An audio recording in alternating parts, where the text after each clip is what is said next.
Alors je ne sais pas ce que vous savez sur le sujet, vous savez tout, Tycho Brahe, tout ça, vous savez tout ça par cœur? Que non, mais j'espère que non, parce que sinon j'aurai rien à vous apprendre et je me sentirai un peu bête, voilà. Bon, alors, vous savez l'héliocentrisme, donc ça s'oppose au géocentrisme. Le géocentrisme, c'est donc le centre, la Terre, d'après le géo-grec terre, n'est-ce pas, le centre du monde, et hélios, ça veut dire donc le soleil en grec, et héliocentrisme, c'est donc le soleil qui est au centre. Voilà. Bon, alors voilà, si on part de ce qu'on connaît, qu'est-ce qu'on voit? Alors, d'abord le ciel, ça fait comme si on était au milieu d'une sphère, ou plus exactement d'une demi-sphère.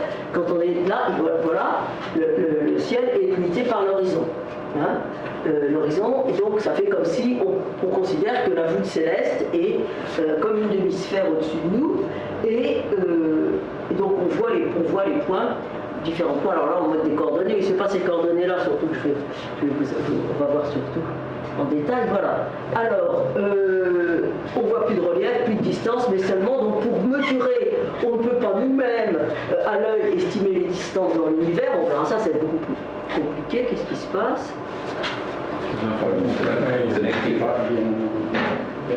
Qu'est-ce qui se passe? Ça c'est un faux contact, mais j'espère que c'est pas pour mon ordinateur. Non, oui, il a l'air stable, mais bon, mais comme... Il n'est pas bien vissé. Il n'est pas bien... C'est peut-être ça qui n'est pas bien vissé, attendez. Ah non, c'est bien. Ici, c'est... Ah, c'est bon. C'est peut-être... Non, bah, je crois pas, non. C'est bon. Cordon d'alimentation là-bas. Ça a bougé.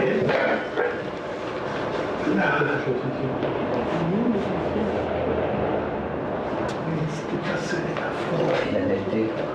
Il a netté. Comment ça, il ressemble? Espérons. Bon, voilà. Alors, donc, on est sur la sphère céleste locale. C'est bon? Je sais pas. Je pense. Vous n'avez pas encore le donné. Mais là, tout à l'heure, ça avait l'air non. Ah, vous croyez que c'est pas très net? Ah, si, c'est bon. C'est le plus. Par contre, il faudra peut-être l'avancer un petit peu. Non, il n'y a pas. Non, c'est blanc. Voilà. Bon, donc, on est sur la sphère, on est le centre de la sphère, on voit les corps célestes, la sphère c'est un local, puis on va voir, on mesure des angles. Voilà. Bon, pardon. Voilà. Hop. Alors, où on repère les astres sur le ciel, ça, bon, je pense que tous les observateurs le savent, à partir donc des coordonnées analogues aux coordonnées sur la Terre, bon, mais, ou quand quelqu'un ne le sache pas, ça peut bien répondre. Donc il y a une coordonnée équivalente à la latitude, c'est-à-dire à la hauteur de l'astre, par rapport à l'équateur céleste, ça s'appelle la déclinaison. La coordonnée équivalente à la longitude, c'est l'angle formé par la position de l'astre par rapport à un point fixe, fixé à l'avant, s'appelle l'ascension droite, donc la déclinaison c'est delta, et l'ascension droite c'est alpha.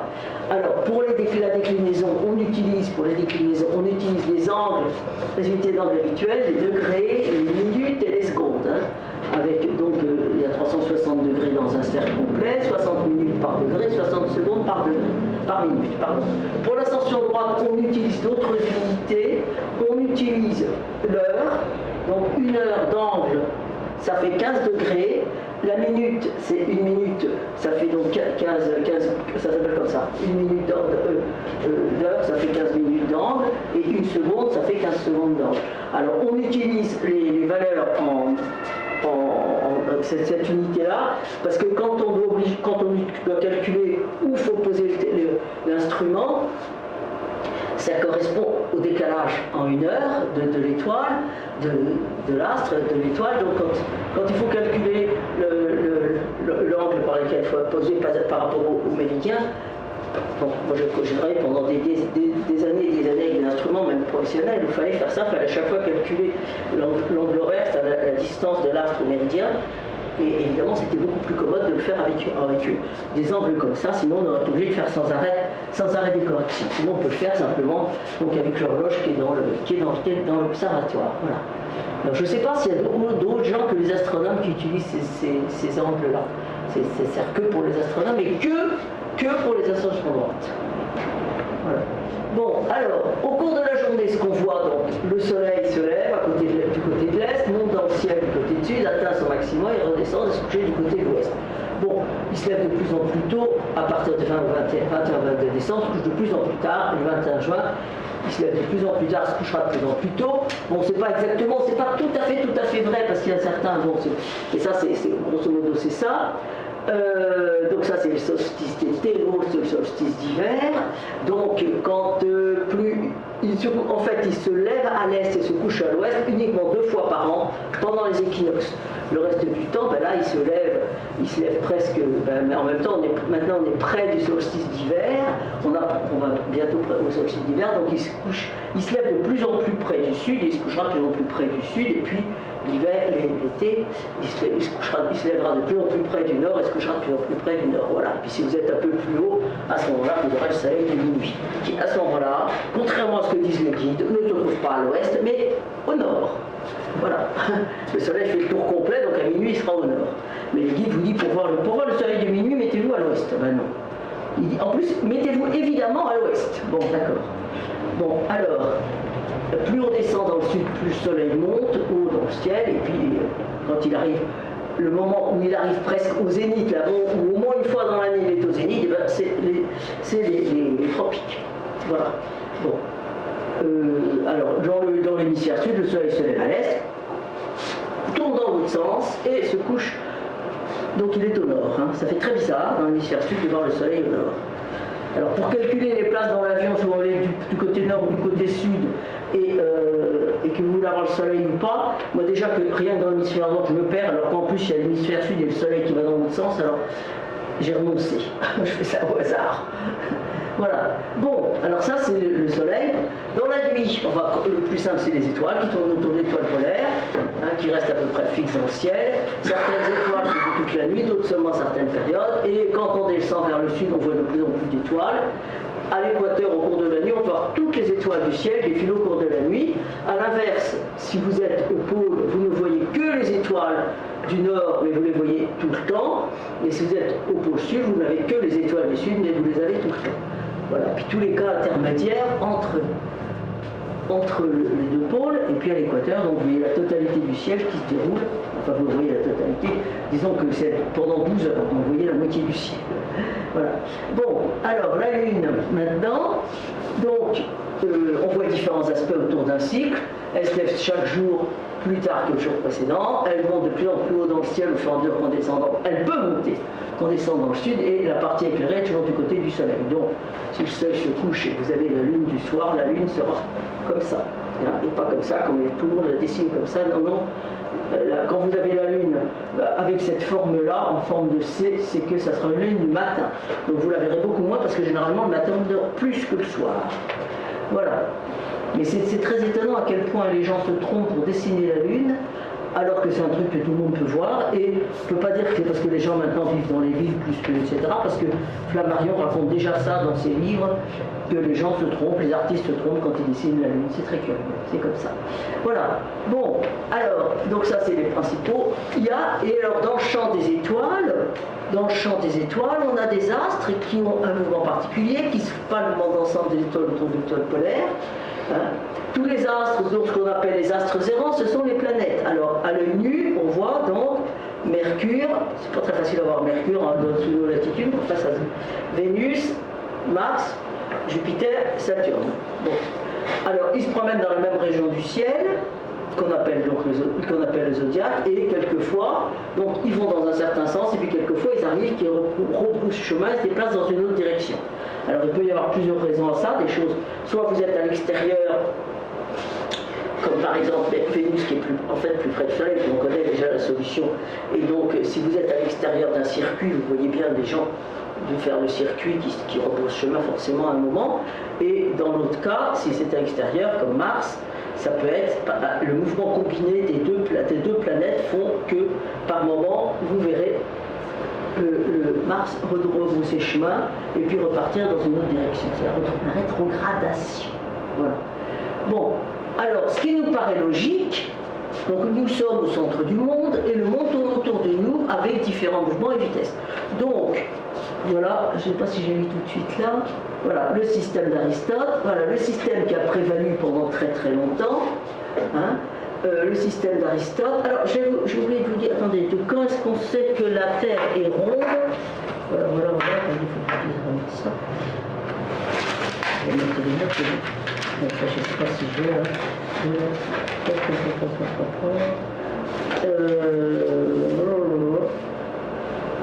Parménide, voilà. Donc 543, il a vécu de 543 à 449 avant Jésus-Christ, et c'est le premier à parler d'une terre sphérique. Alors c'est très très curieux qu'actuellement il y a encore des tas de gens qui ne croient pas à la terre ronde, c'est bizarre, c'est bizarre. Des raisons religieuses, je ne sais pas. Oui, non, c'est un peu compliqué. Donc là... Oui, oui.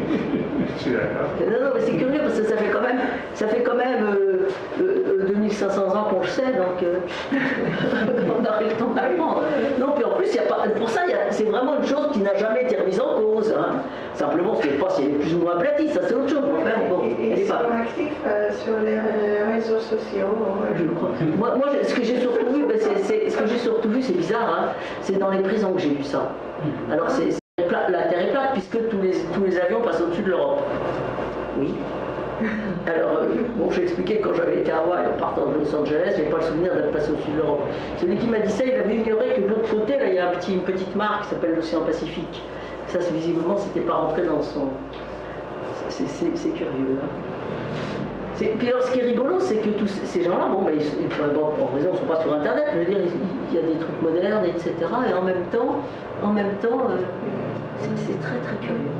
Bon, voilà, alors donc, évidemment, ça paraît a priori logique, on est sur un... Enfin bon, je ne sais pas ce que ça donnerait si la Terre était complètement plate, jusqu'où irait l'horizon, un peu plus loin quand même. Bon, la conception, alors voilà, le système qui a prévalu pendant presque 20 siècles, le système d'Aristote. Alors Aristote était bon, un très grand scientifique évidemment, philosophe et tout, mais voilà, alors il y a 3 dogmes. La Terre est immobile, il y a séparation absolue entre le monde terrestre parfait et changeant et le monde céleste parfait et éternel. Alors la limite c'est l'orbite de la Lune, donc vous avez le monde sublunaire et le monde... Enfin voilà, donc jusqu'à la Lune, vous avez le monde, il est imparfait, il est poussiéreux, etc. Et après, dès la Lune, vous avez des sphères parfaites et des mouvements circulaires uniformes qui sont le mouvement parfait. Hein, voilà. Alors, la Terre immobile est faite des 4 éléments, air, eau, terre et feu. Et voilà, si la Terre est en mouvement, on doit sentir les effets. Peut-être que le vent dans les cheveux ou je ne sais quoi. Bon, alors voilà donc le système d'Aristote avec tous les ciels. Donc il y a des sphères transparentes qui sont en mouvement les unes par rapport aux autres. Et voilà donc tous les mouvements des différents astres. Et la sphère des étoiles fixes. Bon, alors, après Ptolémée publie le livre qui deviendra Mageste, il reprend toutes les connaissances connues à l'époque, hein, et y compris les connaissances d'Hipparque. Alors je ne veux pas raconter tous les astronomes qu'il y avait, Hipparque a fait beaucoup d'étoiles, et il restera incontesté pendant près de 14 siècles. Alors, il conserve les actes du dogme aristotélicien, le géocentrisme, la Terre est immobile, elle siège dans l'univers, séparation entre le monde sublunaire et le mouvement circulaire uniforme. Bon. Alors, bon, voilà, Ptolémée, je ne suis pas sûr que ça soit une vraie, si elle est très ressemblante, je n'ai pas été vérifiée. Voilà. Alors, le problème, c'est que justement, avec les mouvements circulaires, expliquer le mouvement, il faut n'utiliser que des cercles, et pour expliquer les mouvements des planètes par rapport, puisque la Terre est immobile, on ajoute alors c'est des cercles de cercles, c'est des épicycloïdes. Voilà, alors voilà un dessin d'épicycloïdes, donc qui sont sur un cercle déférent. Hein, voilà, alors ça c'est le mouvement de la planète autour de la Terre, et voilà, donc ça peut expliquer les rétrogradations de planètes, etc. Donc un épicycloïde, c'est un cercle qui tourne sur un cercle. Hein. Alors évidemment, on obtient des tas de figures très, très, très différentes les unes des autres, suivant le rapport des rayons des deux cercles. Hein. Alors, je veux dire, les calculs ne sont pas faciles du tout. Hein. Alors, on arrive à mettre des épicycloïdes par des épicycloïdes, c'est-à-dire évidemment de plus en plus compliqués, hein, au fur et à mesure qu'on a des observations de plus en plus précises. Alors, là, c'est très très curieux parce qu'en fait, on passe là, vous savez, donc d'Aristote ou Ptolémée. Donc Ptolémée, c'est quoi? C'était du 2e siècle, on va vérifier. Voilà, oui, 2e siècle, voilà. Bon. Et tout de suite, alors on arrive directement à Nuremberg, enfin 1543, enfin bon. Ah oui, j'ai pas mis les dates de Nicolas, je dois mettre après de Nicolas Copernic. Oui, enfin là il meurt en 1543. Mais ce qui est assez curieux, c'est que donc, a priori, il ne se passe rien, enfin il se passe forcément des choses, mais voilà, d'abord il ne se passe rien pendant plusieurs siècles en fait, d'après Ptolémée, ou du moins pas quelque chose de suffisamment important. Enfin, on n'a pas conservé la trace, c'est pas forcément que ce n'était pas important, peut-être que ça a été perdu, c'est possible. Et en fait, par exemple, au Moyen-Âge en Europe, on n'a pas construit un seul observatoire. La civilisation, enfin, arabe, c'est-à-dire que la civilisation musulmane, donc l'arabe était la langue principalement, la langue principale pour les sciences. Les scientifiques ont toujours été d'un pays à l'autre et ont toujours utilisé la même langue, une langue commune pour converser. Et donc Ptolémée c'était grec, alors on dit que Ptolémée c'est grec, c'est l'astronomie grecque, mais Ptolémée était Alexandre, c'est pas la Grèce, je ne sais pas très bien où il est. Et puis après, donc simplement la langue arabe était la langue véhiculaire pour toutes les sciences pendant des siècles, et puis alors pourquoi ça s'est arrêté, pratiquement arrêté en Occident, et pourquoi ça s'est et puis après ça s'est arrêté dans les pays de région musulmane, de culture musulmane. Alors ça, je crois que personne ne le sait. Il y a des gens qui disent, certaines théories disent que ça s'est arrêté à cause de la religion en Europe, mais la religion a continué après, donc c'est pas une raison, c'est pas ça. Et puis alors ils disent que ça s'est arrêté dans le pays arabe parce que il y a eu l'imprimerie qui a permis de développer les livres et d'avoir une beaucoup plus grande diffusion de la culture et des connaissances à travers tout le peuple, voilà. Mais c'est une hypothèse, hein, c'est peut-être ça, c'est peut-être pas ça du tout. Voilà. Pourquoi le flambeau des connaissances passe d'une civilisation à l'autre, ça c'est très curieux.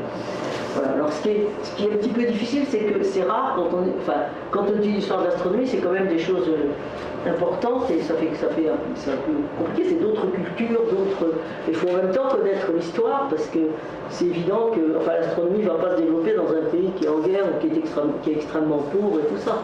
Donc il faut en même temps connaître toute l'histoire mais ça allait quand même depuis l'Espagne jusqu'à l'Inde, ce qui est vraiment, ça a duré des siècles et des siècles, donc ça fait un très grosse chose, un très gros morceau à assimiler. Voilà. Quoi qu'il en soit, en 1543, alors à Nuremberg, donc Copernic, alors voilà Copernic, oui, alors voilà la date, 1473, 1543. Alors bon, je ne vais pas détailler tous les livres. Alors donc je n'ai pas donné le titre du livre là. Ah oui, c'est les Révolutionnibus. Alors il y avait une traduction du livre avec des commentaires qui est paru aux Belles Lettres il y a 2 ans, quelque chose comme ça, 2 ou 3 ans. Sûrement très bien, c'est sûrement certainement qu'on a fait mieux. Les auteurs, enfin, je les connais, hein, c'est des copains. Ils ont travaillé là-dessus pendant des années. Hein. Ils ont vraiment travaillé là-dessus pendant des années. Alors évidemment c'est un chouette bouquin, mais c'est 200 €, je crois, au moins 200 €. Voilà. C'est bien ça. Pardon ? Aux Belles Lettres, on n'échappe jamais à un prix oui. élevé. Voilà. Bon. Alors, donc voilà. Alors, je ne sais pas, il y a plusieurs théories qui disent, alors voilà, donc ils démontrent qu'il y a le Soleil qui est fixe, puis il y a Mercure, la Terre, Mars, Jupiter et Saturne, et la Terre est accompagnée donc par la Lune, et la Terre a le statut de planète parmi les autres, tout le système est enclos dans la sphère des étoiles fixes. Alors, Copernic a publié son livre à la fin de sa vie, et puis il y a une préface qui dit « Ah oui, mais c'est une théorie parmi d'autres, c'est plus commode pour le calcul, etc. » Certains historiens pensent que ce n'était pas du tout l'idée de Copernic, et Copernic était... Mais vous voyez, il y a plusieurs hypothèses là-dessus, et certains pensent que Copernic était vraiment convaincu que c'était un système réel, et pas simplement un artifice mathématique pour simplifier les calculs. Parce qu'on peut dire ça, c'est plus facile, ça supprime... C'est très chouette, ça supprime les épicycloïdes, ce qui est quand même, c'était quand même un drôle de travail, faire des calculs comme ça, sans machine à calculer et tout ça. Voilà. Alors, bon, alors voilà le dessin, alors c'est en latin évidemment. Alors en fait, Juliana, je suis désolée, je vous avais, un ami de Copernic avait rédigé avant que le livre soit développé, soit imprimé et diffusé, parce que Copernic il a travaillé vraiment très très longtemps sur ce livre, c'est pour ça qu'il est paru si tard. Et qu'est-ce qui se passe encore ?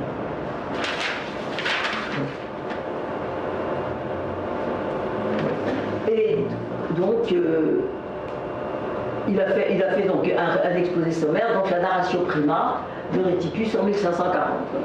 Alors ce texte a un grand succès qui est publié. Alors, vous voyez, c'était vraiment, il y avait les gens, les scientifiques, ils circulaient beaucoup à travers l'Europe, hein, déjà.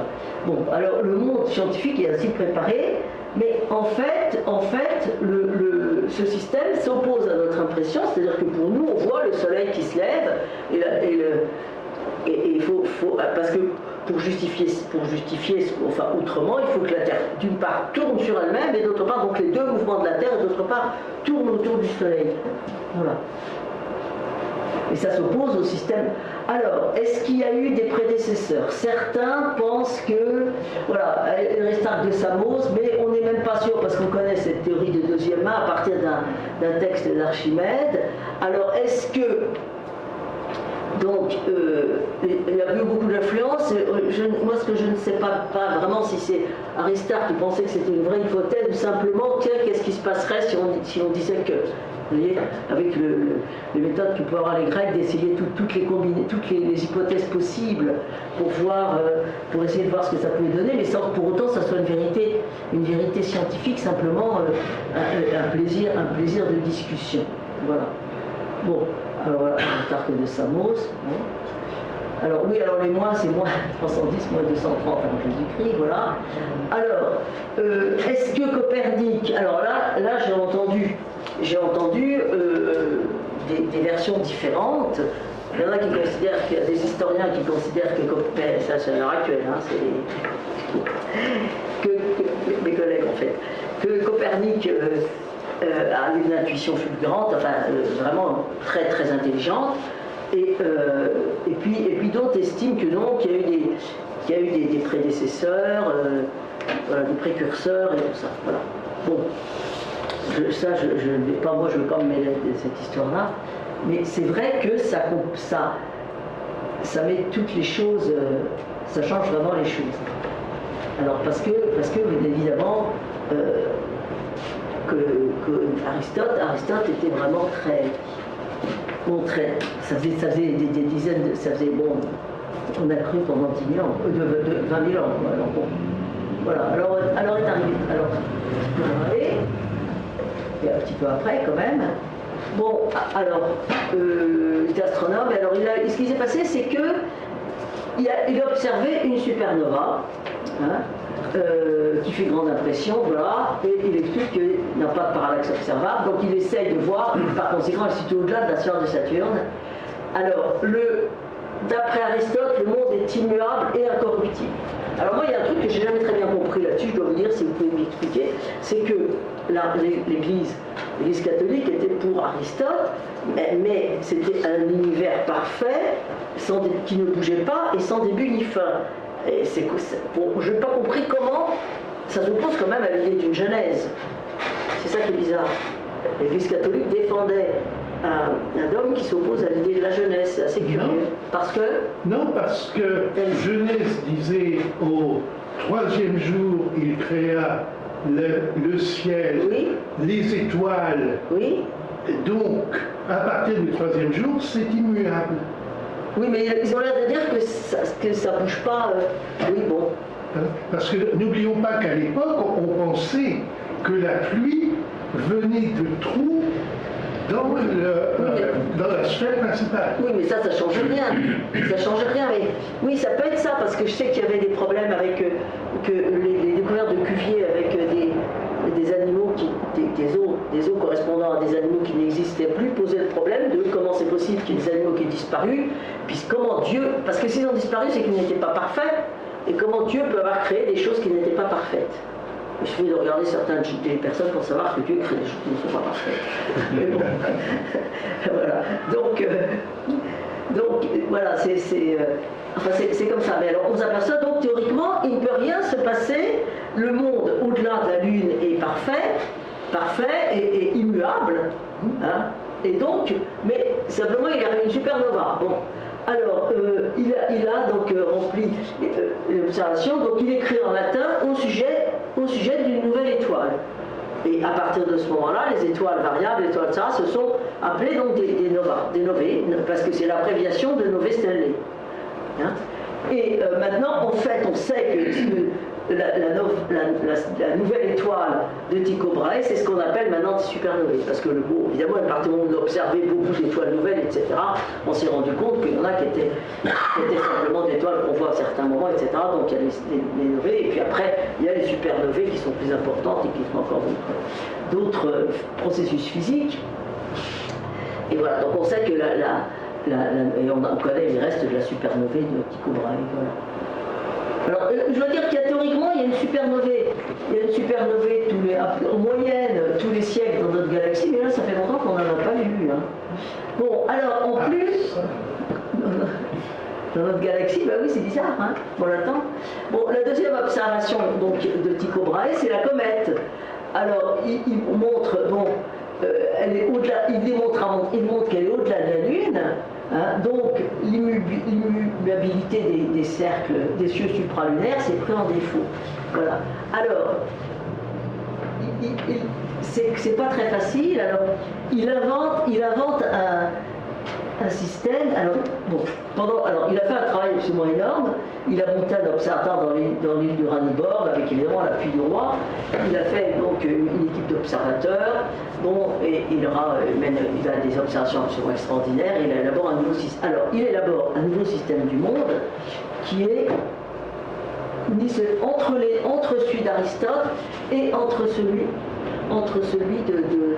de Copernic. Voilà. Alors ici, voilà le système de. J'avais très belles images, puis évidemment je ne les ai pas retrouvées au dernier moment, mais j'en vois 5 ou 6 dans mon ordinateur. Alors il y a une Terre immuable au centre de la sphère, et la rotation, donc, elle tourne, donc ça explique le mouvement des étoiles, et la Lune et le Soleil tournent autour de la Terre, voilà. Et après, le centre de révolution des planètes et le Soleil, voilà. Pardon. Alors voilà, ici, donc il y a à la fois, il y a les deux centres, la Terre et le Soleil.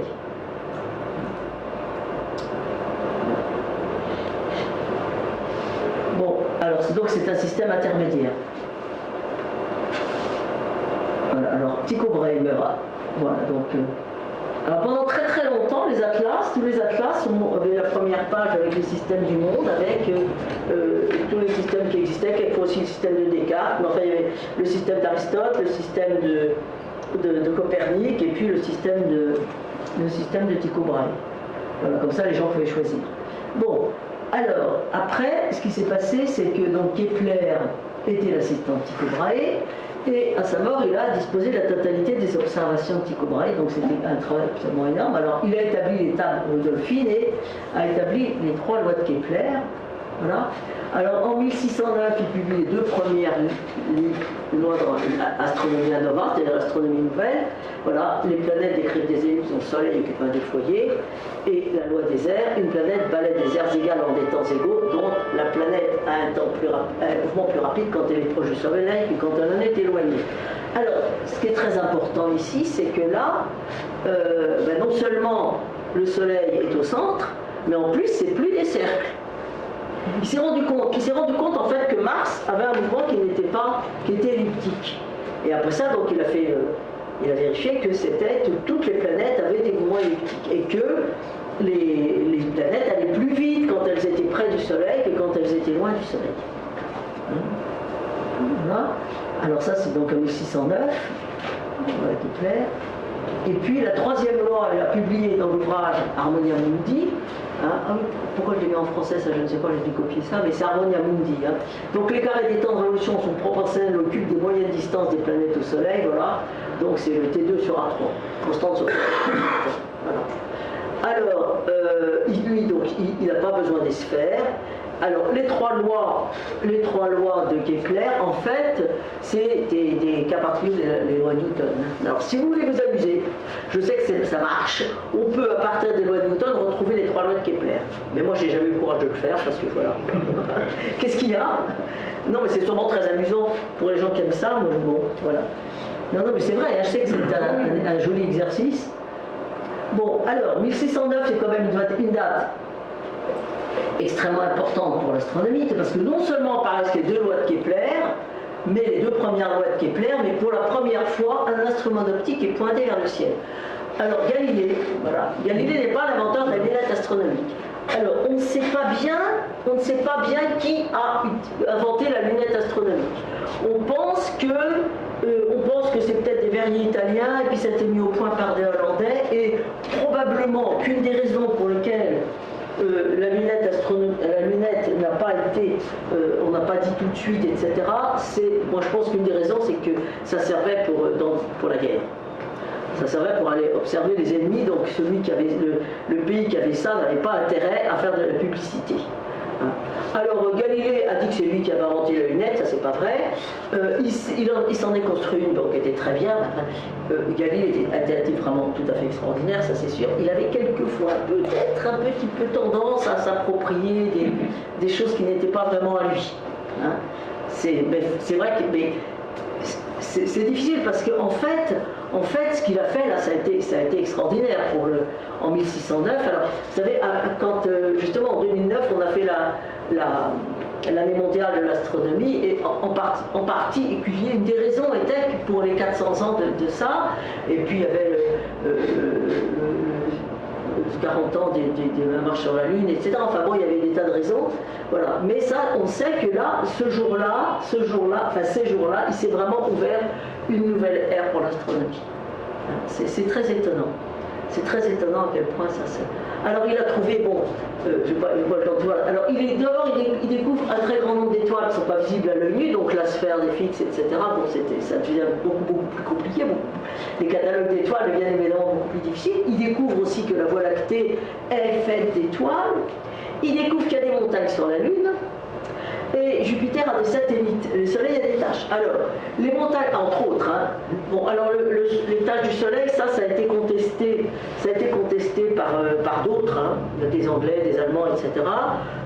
Est-ce que c'est lui qui l'a observé en premier? C'est pas sûr. Hein. Alors, c'est pas sûr que ce soit lui qui l'a observé en premier, les taches du Soleil, parce qu'il y a beaucoup de gens. En plus, il y a des gens qui l'ont observé par temps de brouillard, etc., l'œil nu avant. Donc bon, voilà. Et puis en plus, ça a été les tâches du Soleil, c'est un peu compliqué. Voilà. Bon, il y a des montagnes sur la Lune, Jupiter a des satellites, et le Soleil a des tâches. Alors tout ça, qu'on observe, c'est complètement contraire à la théorie d'Aristote. Hein, puisque la Lune devait être parfaite. Jupiter a des satellites, donc la Terre n'est pas le centre du monde. Et on voit bien que là, il y a au moins des astres qui tournent autour d'une planète. Voilà. Et le Soleil a des tâches, et le Soleil, théoriquement, devait être complètement pur, en or pur, et voilà.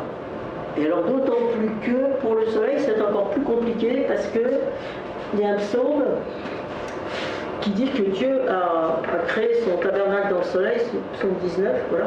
Mais en fait, il y a une erreur de traduction depuis l'hébreu. Alors, se baser sur un texte religieux pour une théorie scientifique, c'est embêtant, mais alors en plus, quand c'est une erreur de traduction de la théorie scientifique, du texte scientifique religieux, c'est vraiment pas de chance. Voilà, non mais c'est vrai ça. Bon, donc c'est un petit peu embêtant. Voilà, j'ai travaillé sur un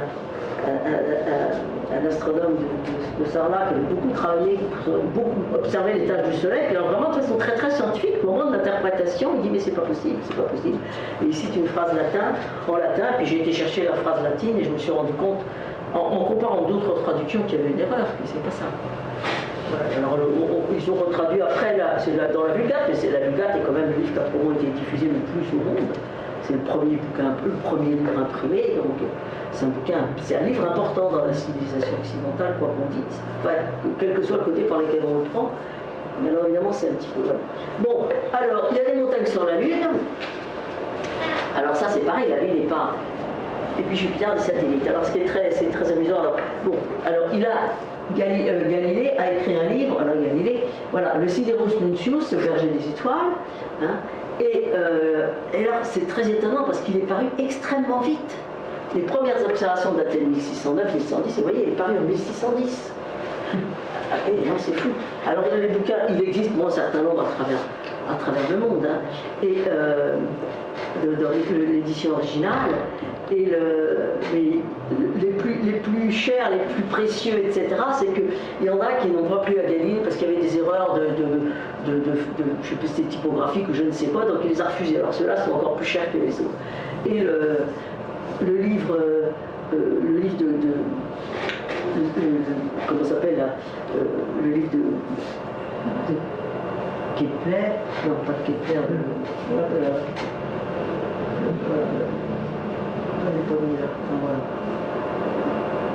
j'ai pas eu le premier livre. De Revolutionibus. Alors là, c'est pareil, il y a un Américain qui a fait toute une étude, malheureusement, la traduction est absolument ignoble. Moi, j'ai jamais eu une traduction pareille, vraiment, c'est invraisemblable. Sur les Revolutionibus, il a recherché à travers le monde tous les exemplaires qui existaient de la première édition du De Revolutionibus. Et alors, il a rencontré des gens qui toutes les bibliothèques, etc., qui avaient plusieurs, et qui avaient malheureusement, ou que les bouquins étaient en mauvais état, qui avaient avec plusieurs exemplaires à fait un seul port. Mais il a dit attention, à l'époque, les gens prenaient des notes dans les marges des livres. Ils prenaient des notes extrêmement fines, extrêmement précises, etc. Donc c'était extrêmement important de savoir à qui avait appartenu le livre pour voir qu'est-ce qu'il avait découvert, quel était le cheminement de sa pensée. Et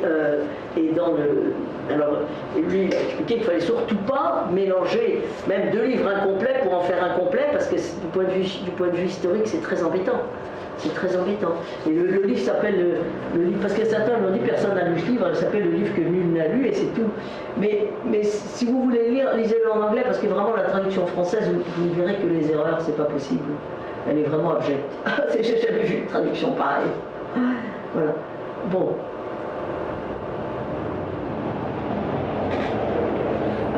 Alors donc voilà, donc il fait alors il y a eu aussi, on a parlé aussi du Sidereus Nuncius il n'y a pas très longtemps, parce que il y a eu des faux Sidereus Nuncius.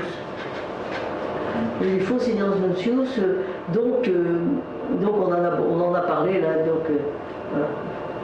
Alors voilà quelques exemples hein, sur voilà, la constellation des Pléiades, ceux qui l'observent.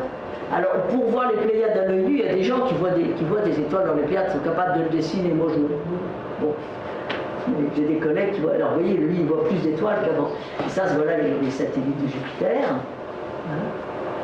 Voilà. Alors, ça, c'est le dialogo. Alors, ça, c'est un peu plus compliqué. Et là, désolé, j'ai pas le temps de faire des tout. Voilà. Alors, donc... après, alors, quel est le système du monde? Et alors, donc, Galilée écrit un livre. Ah oui, ce que j'ai oublié de vous dire aussi, c'est que quand il a fait son livre, sur le Sidereus Nuncius, il en a envoyé un exemplaire à Galilée, à Kepler. Et alors on sait aussi, il a aussi envoyé des lunettes, etc. Et alors il y a des collègues c'est extraordinaire, dans les livres, qui prêtent mieux les traductions des livres, mais en même temps, avec des travaux absolument extraordinaires, expliquant combien il y avait, qui a eu telle lunette à quel moment le type a changé de cheval pour un porteur, enfin je ne sais pas, j'exagère un peu, mais à peine, il y a des travaux qui sont faits absolument extraordinaires, de façon tout à fait remarquable, sur qui a eu le livre et qui a eu quoi, etc. Et donc Kepler a eu le livre et il a répondu immédiatement à Galilée, très vite aussi, hein, en faisant un petit livre aussi. Alors celui-là a été traduit en français, il y a des tas de choses de Kepler qui n'ont pas été traduites, mais celui-là est traduit en français. Et c'est extrêmement intéressant parce que d'abord il trouve très bien aussi les satellites de Jupiter, ça trouve ça formidable. Et alors il dit aussi, il dit que les montagnes sur la Lune. Alors je pense qu'il parlait, il dit c'est formidable, donc s'il y a des montagnes, c'est quelque chose comme la Terre, donc il y a des hommes, hein, il y a des hommes, et en plus, ce qu'il y a aussi, c'est qu'il ne sait pas expliquer les cratères, la forme des cratères, c'est des choses qui n'existent pas sur Terre. Ça, des reliefs, c'est très peu, ça a été usé par l'érosion. Hein. Donc, alors lui, il pense, enfin moi je pense que c'est les cratères dont il parle, il dit ça peut être, mais il dit pas ça, il dit ça peut être des constructions faites par des hommes. Hein, voilà. Alors pour les satellites de Jupiter, il dit ça doit être que d'être sur Jupiter et d'avoir 4 lignes dans le ciel, ça doit être extraordinaire. Et il dit mais à quoi ça aurait servi de faire des paysages aussi magnifiques s'il n'y avait personne pour les contempler? Ça, j'aime bien la discussion. Alors, il dit aussi, alors dans son livre, Galilée dit aussi, bon, il y a aussi quelque chose que je vous expliquais, qui dépend pas, que c'est pas, je peux observer ça avec la lunette, parce qu'il n'y a pas besoin de la lunette pour ça, et il donne une interprétation de la lumière cendrée de la Lune. Bon. Alors, Galilée lui dit, écoute, oui, vous êtes bien gentil, mais enfin, mon maître Messlin le disait déjà. Donc, alors, évidemment, on n'a pas retrouvé les cours, mais c'est pas pour ça qu'ils n'existaient pas. On n'a pas retrouvé les tours des Messlin. Mais de toute façon, la lumière cendrée de la Lune est déjà expliquée par Léonard de Vinci dans les manuscrits de Léonard de Vinci 100 ans avant. Hein. Alors, est-ce que Galilée connaissait les manuscrits de Léonard de Vinci? En tout cas, Kepler, il lui dit gentiment, il lui dit non, mais là, t'exagères un peu, c'est pas toi. Hein. C'est pas toi. Bon, voilà. Donc, mais il y a des historiens qui disent mais si c'est Galilée, c'est le premier qui l'a publié. Bon, pour la lumière cendrée de la Lune, voilà. Mais ça, le livre de Copernic, de Kepler, là, est très très intéressant parce que vraiment on voit l'enthousiasme de Kepler au sujet des découvertes, et puis tout de suite, il voit tout ce qu'on peut imaginer, mais sans dire que c'est comme ça, il dit ça pourrait être comme ça. Oui, c'est tout à fait extraordinaire comme livre, hein, c'est très... Puis c'est pas un gros livre, donc c'est... Voilà. Bon, alors, voilà l'épisode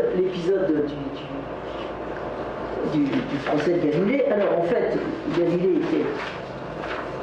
était protégé par le pape, hein. Lui aussi les taches solaires qui étaient contre. Voilà. Et alors il y a eu aussi des problèmes au début parce que les gens disaient oui mais avec la lune c'est pas vrai, c'est des effets de lunettes, on peut pas observer tout ça. Et voilà. Et puis alors il a donc il était défendu par le pape, là, mais le pape change, voilà, et le Barberini est élu comme pape. Bon. Alors, voilà, il a fait donc le livre, le Dialogo, Dialogo sur le système du monde. Il fait 3 interlocuteurs. Il y a le premier personnage, Simplicio, qui défend les thèses d'Aristote, Sagredo est un honnête homme cultivé ouvert, et Salvia tire contre les idées nouvelles, dont celle de Galilée. Alors, le problème, c'est que oui, voilà. Simplicio est le nom d'un ancien commentateur d'Aristote, alors que Sagredo et Salviati sont les noms de 2 amis de Galilée décidés lorsqu'il rédige son ouvrage. Voilà. Alors le problème, c'est que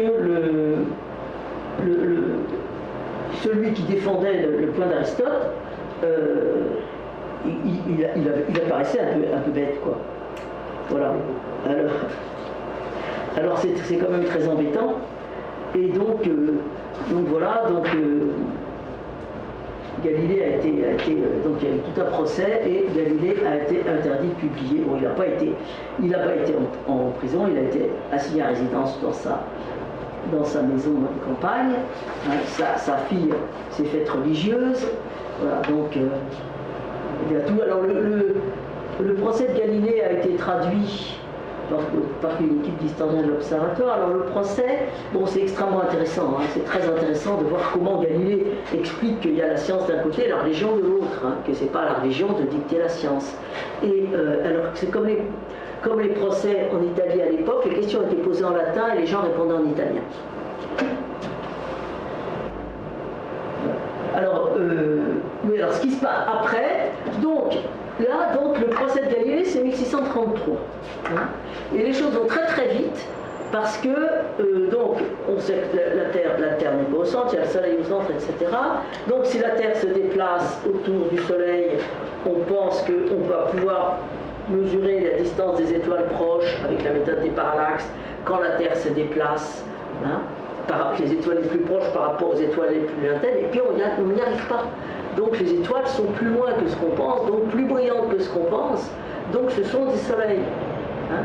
Et dès 1683, Fontenelle écrit le livre Entretien sur la pluralité des mondes.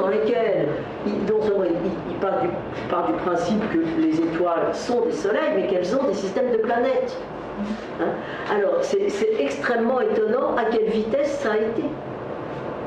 Vous voyez, en 1633, bon, il y a un procès parce que voilà. Et après, et très vite, on en arrive à non seulement le Soleil, c'est bien la Terre qui tourne autour du Soleil, c'est absolument pas contestable, mais en plus, il y a une multitude de soleils dans le ciel avec des multitudes de planètes semblables à la Terre. Alors bon, le fait de vérifier qu'il y a vraiment des planètes autour d'autres étoiles, il a fallu attendre 1995. Hein? Mais quand même, maintenant on doit être quoi, 3600, quelque chose comme ça maintenant. 3500, j'ai pas regardé ces derniers jours. C'est dans ces eaux-là. Voilà, ça change tout le temps. Voilà, donc on voit comment les choses se font et comment ça. C'est très étonnant à quel point à certains moments les choses sont accélérées et puis à d'autres moments les choses vont plus lentement. Et ben voilà, donc.